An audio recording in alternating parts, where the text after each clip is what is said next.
खुलुमबाय लोगोफोर, बड' इनफ' पइन्ट चेनेलाव नोंथांखौ बरायबाय। सानफ्रामबोनि बायदि दिनैबो जों नोंथांनि थाखाय राशिफल लानानै फैलायबाय। दिनै 8 जुलाइ 2026 आरो बुधबार। बे गोथार बुधबारा बयनिख्रुइबो देरसिन मानगोनां आरो हेंथाफोरखौ होखारग्रा श्री गणेशनि थाखाय बावनाय। जायखिजाया गोदान खामानि जागायनायनि सिगां भगबान गणेशखौ सिबिनाया जिउआव खुसि आरो गोजोन लाबोयो आरो गासिबो हेंथाफोरखौ गोजोन खालामो। भिडिअखौ जागायनायनि सिगां फै दिनैनि साननि गियानारि सानथ्रिखौ मिथिना लाग्रो दिनै। जागायजेननाया जेब्लायबो गोब्राब, नाथाय इसोरनि सायाव फोथायनायजों लानाय मोनफ्रोमबो आगाना जाफुंसारनायनि फारसे दैदेनो। भगबान गणेशखौ गोसोआव लाखि आरो गावनि थांखिनि फारसे आवगाय। कमेन्ट बक्सआव ओम नमः एबा जय श्री गणेश लिरनो दाबाव, जाहाथे नोंथांनि सानफ्रामबो गोथार आरो बोर जाथों। मेष राशि। सरासनस्रा फिथाइ। बे बुधबारनि सान ओंखारनाया नोंथांनि गेजेराव मोनसे गोदान थुलुंगाखांनाय आरो गोहोखौ जौगाखांहोगोन। भगबान हनुमाननि जर'खा बोर मोननायजों दिनै नोंथांमोनहा गोबाव समनिफ्रायनो थालांनाय खामानिफोरखौ फोजोबनो साहस मोनगोन। खामानि मावग्रा रोंगौथि गोनां सुबुंफोरा गावसोरनि रुजुजायै खामानि मावनायनि आखुनि थाखाय बैसोगोरा सुबुंफोरनिफ्राय जर'खा बाख्नायनाय मोननो हागौ। दिनै फालांगियारि दावबायनाया गोजोनथाव फिथाइ होगोन। मोनाबिलिखौ बिदा-फंबायजों इयुननि गोनां बिथांखिफोरनि सायाव सावरायनायाव सम बारहोनाय जागोन, जाय दावराव-दावसिखौ सुस्रांनायाव मदद होगोन। खाफाल गोनां नम्बरा 9, खाफाल गोनां गाबा गोजा, खाफाल गोनां दिगा खोला। बृषभ राशि। दिनै नोंथांनि बिबुंथिनि गोदै आरो नोंथांनि राजथान्दैयारि सानस्रिया नोंथांनि थाखाय जेंना सुस्रांग्रा महरै खामानि मावगोन। थाबथानाय रांखान्थियारि आयदाफोरखौ दिनै सासे गोहोम गोनां सुबुंनि गेजेरजोंसो सुस्रांनो हायो। हा सम्पति एबा आजै-आजौनि धोन सम्पतिजों सोमोन्दो गोनां लेखा बिलाइफोरखौ लानानै आवगायलांनो थाखाय बेयो मोनसे मोजां सान। समाजारि हाबाफारिफोराव नोंथांनि नुजाथिनाया दिनै गोसो बोनो हानाय मिरु जागोन। नोंथांनि लोगोफोरनि सोलायनाय मुडफोरखौ बुजिनो नाजा। बेलासियाव बिसोरखौ बिसोरनि मोजां मोननाय जायगायाव लांनाया नोंथांनि सोमोन्दोआव मोनसे गोदान आबहावा लाबोगोन। खाफाल गोनां नम्बरा 4, खाफाल गोनां गाबा गोथां, खाफाल गोनां दिगा खोला-सानजा। मिथुन राशि। दिनैनि साना नोंथांनि गोसोआरि गोनो-गोथोखौ स्रां खालामगोन आरो नोंथांनि थांखिफोरनि सायाव गोसो होनो हानाय मदद होगोन। मावख'आव नोंथांनि ओंथिगोनां सानथौखौ सामलायगिरिया जोबोद बाख्नायगोन, जाय नोंथांनि लामायाव मोनसे गोदान मावथांखि फैनो हागौ। फालांगियारि थांखिनि थाखाय गोदान VIP क्लाइन्टफोरजों लोगो हमनो हानायनि गोख्रों खाबु दं। नोंनि गथ'नि मोनसे गेदेर जाफुंसारनाया नोंथांखौ समाजाव गोग्गानाय होगोन। गोजोनथाव बुब्लिफोरा न'खरजों थांफागोन। बोथोर सोलायनायनि जाहोनाव गोदोना एबा गुजुनायनि जेंनाजों मोगा-मोगि जानो हागौ, बेनिखायनो सांग्रां था। खाफाल गोनां अनजिमाया 7, खाफाल गोनां गाबा गलाब गाब आरो खाफाल गोनां दिगा सोनाब। कर्क राशि। दिनै गोसोनि आबेगजों बोहैनायनि अनगायै नोंथाङा आबुङै प्रेक्टिकेल महरै साननांगौ आरो बिथायावनो थानांगौ। केरियार आरो रांजों सोमोन्दो थानाय जायखिजाया रादाय एबा गोदान रां थिसननायाव हाखु-दाखु जानाया खहा गोनां जानो हागौ। खामानियाव लोगोफोरजों नाङै नांज्लायनायनिफ्राय गोजानाव था आरो गावनि खामानिफोराव गोसो हो। सावस्रि। नोंथाङा गावनि बिमानि सावस्रिखौ लानानै एसे खारनो गोनां जानो हागौ। गोसोआरि दावराव-दावसिखौ सुस्लायहोनो थाखाय एसे सम हारसिङैनो था एबा दिनै प्राणायाम खालामनो नाजा, बेयो नोंथांखौ गोहो होनायाव मदद होगोन। खाफाल गोनां दिगआ जाहैबाय साहा, खाफाल गोनां अनजिमा 2, खाफाल गोनां गाबा जाहैबाय मारुन गाब। सिंह राशि।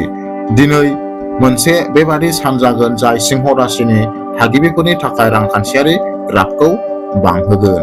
जिउ राहा आरो रांखान्थि। आयनि सानस्लाबै फुंखाफोरा नोंथांनि बेंक बेलेन्सखौ बांहोगोन। जायफोरा मोनसे स्टार्टआप एबा गोदान फालांगियारि फसंथान जागायनो सानदों, बिसोरनि थाखाय दिनै मावखान्थियारि राहा लानाया मुलाम्फा गोनां जागोन। बिमा-बिफानि बोर लानानै जायखिजाया खामानिया नोंथांखौ समाजाव मान आरो सिनायथि होगोन। मोजां मोनज्लायनाय आरो नखर। नोंथांनि मोजां मोनज्लायनाय जिउआव मोनसे गोदान मिजिं फैगोन आरो नोंथांनि लोगोरिजों गोजाम गोरोन्थि बुजिलायनाया स्रां जागोन। खाफाल गोनां नम्बरा 1, खाफाल गोनां गाबा गोजा आरो खाफाल गोनां दिगा सानजा। कन्या राशि। दिनै नोंथांनि खामानि मावनायनि आखा-फाखा आरो हाबानि फारसे गोसो होनाया नोंथांखौ मावख'आव गुबुनफोरनिफ्राय जोबोद सिगां लाखिगोन। मेनेजमेन्टजों सोमोन्दो थानाय सुबुंफोरा गावसोरनि दैदेननाय रोंग'थिखौ दिन्थिनो थाखाय मोनसे सनानि खाबु मोननो हागौ। बादायारि आनजादनि थाखाय थियारि जानाय लाइमोनफोरा मोनसे गिदिर जाफुंसारनाय मोननो हागौ एबा इन्टारभिउआव कल मोननो हागौ। बिमा बिफा फारसेनिफ्राय जायखिजाया गोजाम हेंथाखौ दिनै बैसोगोराफोरनि आखाइजों सुस्रांनाय जागोन। देहायारि महरै दिनै नोंथाङा जोबोद फिट आरो पजिटिभ मोनदांगोन। खाफाल गोनां अनजिमाया 5, खाफाल गोनां गाबा अख्रां गाब आरो खाफाल गोनां दिगा साहा। तुला राशि सरासनस्रा फिथाइ खाफालनि हाथरखि जोंख्लावनायजों दिनै नोंथांनि खामानिफोरा एसेल' नाजानायनि गेजेरावबो गोरलैयैनो जाफुंगोन। धोरोमारि फालिथायफोर एबा दान होनाय हाबाफोराव बाहागो लायोब्ला नोंथांनि गोसोआ मोनसे गोथौ गोजोननाय मोनगोन। गुबुन हादोराव गोजौ सोलोंथाइ लानो सिमां नुनाय फरायसाफोरनि थाखाय भिजा एबा मुं थिसननायजों सोमोन्दो थानाय हेंथाफोरखौ दिनै फोजोबनो हागौ। बिजिरसालिनि केसफोराव बेरेखा हान्जाया गसरनो गोनां जानो हागौ। मोजां मोनज्लायनाय आरो नखर मोनाबिलियाव गोजाम लोगोजों सम हगारनाया नोंथांनि गोसोआरि नारसिनथायखौ आबुङै खोमोरगोन। खाफाल गोनां अनजिमाया 6, खाफाल गोनां गाबा गोजा, खाफाल गोनां दिगा सोनाब। वृश्चिक राशि दिनैनि साना नोंथांखौ बोसोन होयो दि नोंथांनि मावथांखिफोरखौ आबुङै थि लाखि आरो सांग्रां था। केरियार आरो रांखान्थि खामानियाव माखासे मेगन गोसा सुबुंफोरा नोंथांनि मान सन्मानखौ खहा खालामनो नाजानो हागौ। बेनिखायनो नोंथांनि आन्दोनि आदबफोरखौ रावनोबो फोरमायनो नाङा। लटारि एबा जुवा बायदिनिफ्राय गोजानाव था मानोना बेफोरनिफ्राय गोजानाव थानाया नोंथांनि रांखान्थियारि सावस्रिनि थाखाय साबसिन जागोन। मोजां मोनज्लायनाय आरो राहा गोब्राब समाव नोंथांनि लोगोरिनि हेफाजाबाव होनायानो नोंथांनि देरसिन गोहो जागोन। दिनै फरायनाया नोंथांनि सोरगिदिं मोनसे रैखाथि सोमजिहोगोन। खाफाल गोनां नम्बरा 8, खाफाल गोनां गाबा मारुन आरो खाफाल गोनां दिगा सानजा। धनु राशि दिनैनि साना नोंथांनि जुलियारि आरो प्रफेशनेल सोमोन्दोआव गोदान गोदै आरो गोथौथि लाबोगोन। जिउ राहा आरो रांखान्थि बाहागोदारि फालांगियाव गोरोनथि लाखिनाया दिनै सानस्लाबै राङारि मुलाम्फा लाबोनो हागौ। जेरै हाथायाव नोंथांनि मान सन्माना बांलांगोन, गोदान अर्डार मोन्नायनि गोख्रैथियाबो बांगोन। मोजां मोननाय आरो नखर गावनि जिउनि लोगोरिजों जायखिजाया सानस्रियारि जेंनाया दिनै आबुङै जोबलांगोन आरो न'आव रंजानायखौ लाबोफिनगोन। सप्तानि जोबनायाव नखरारि दावबायनाय एबा फालिथाय फालिनायनि सानथांखिफोरा दिनै महर लानो हागौ। खाफाल गोनां अनजिमाया 3, खाफाल गोनां गाबा गोमो आरो खाफाल गोनां दिगा सा सानजा। मकर राशि दिनै नोंथांनि नांथाबनायखौ आनजाद नायगोन, नाथाय जोबनायाव देरहासारनाया नोंनिसो जागोन। जिउ राहा आरो धोन दिनै बिजिरसालिनि केसफोर एबा गोजाम दाहारजों सोमोन्दो थानाय आयदाफोराव गोबां रेहाय मोननायनि नेरसोन दं। खामानिनि मावग्रा रोंग'साफोरा मावख'आव गावनि रोंगौथि आरो गोख्रों आब्रुथिनि गेजेरजों बेरेखा हान्जाखौ गोजोन होनायाव जाफुंसार जागोन।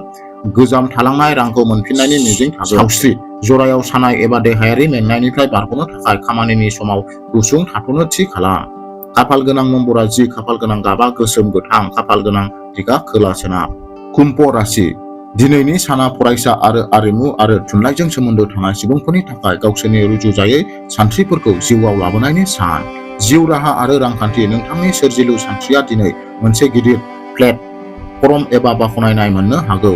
रां थिसननायनि नोजोरजों नायब्ला दिनै गोलाव समनि मुलाम्फानि खोथा फैयो। नों मिउचुयेल फान्ड एबा गोदान फान्डफोरखौ सानना नायनो हायो। मोजां मोनज्लायनाय आरो नखर नोंथांनि मोजां मोनज्लायनायनि जिउआव रमान्सआ बाराव थागोन आरो नोंथांनि लोगोरिजों गावजों गाव बुजिलायनाया गोथौसिन जागोन।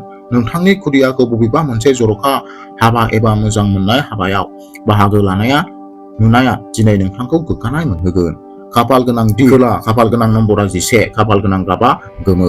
मीन राशि दिनै नोंथांनि गुबै नोजोरा जागोन गोसोआरि गोजोन आरो न'आव गोजोनखौ जोथोन लानाय। केरियार आरो रांखान्थि जुदि नोंथाङा गावनि खामानिनि मावनाय जायगायाव मोनसे गिदिर सोलायनाय लाबोनो सानदों, अब्ला बैसोगोराफोरनि बोसोनआ दिनै जोबोद हेफाजाब गोनां जागोन। नोंथाङा न'नि साजायनाय एबा बिलासिताजों सोमोन्दो गोनां मोनसे गोदान इलेक्ट्रनिक बेसाद बायनायाव रां खरसा खालामनो हागौ। मोजां मोनज्लायनाय आरो नखर नोंथांनि बिमानि सावस्रियाव मोनसे सोमोनांथाव जौगानाया नोंथांनि गोसोनिफ्राय गोबाव समनि सिन्ताखौ बोखारगोन। बेलासि समाव हरखाबै आलासिफोर फैयोब्ला न'नि आबहावाखौ रंजा खुसि आरो रंजालु खालामगोन। दिनैनि खाफाल गोनां नम्बरा 7, खाफाल गोनां गाबा गोमो गाब आरो खाफाल गोनां दिगा सानजा। अब्ला लोगोफोर बियो दिनैनि गासै 12 राशिफोरनि आबुं राशि। आसा खालामो बेयो नोंथांखौ नोंथांनि साननि सानथांखिखौ खालामनायाव मदद होगोन। भिडिअखौ नोंथाङा मोजां मोनबायब्ला बेखौ लाइक खालामदो, चेनेलखौबो साबस्क्राइब खालामना होलांदो। कमेन्ट बक्सआव गावनि राशि आरो ओम नम' एबा जय श्री गणेश लिरना लाथारदो। अब्लासिम गावखौ आरो गावनि आंगोफोरखौ जोथोन ला। गोजोन्थों आरो दिनैनि नोंथांनि साना मोजां जाथों।